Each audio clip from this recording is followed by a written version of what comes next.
Hi, I'm Ty. I'm with LifeLink 3. We're a nonprofit air medical organization, and we're out here today with the College of St. Scholastica, their PA students. So one of the things with LifeLink 3 being a nonprofit organization is we do a bunch of community outreach. That's one of my roles at LifeLink.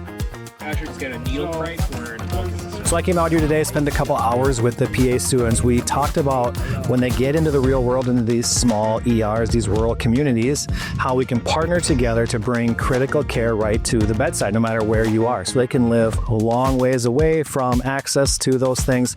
And LifeLink can come with a helicopter. We can help with patients stabilize and transport them much faster than they'd be able to go by ground in those instances.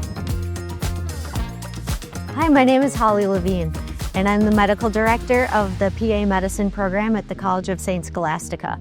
At the CSS PA Medicine program, it's important to us to include experiences such as this so that our students can feel more confident selecting employment in rural areas. In addition, we're also developing a further rural curriculum where the students learn many other skills from rural providers since they lack some of the access to specialty care.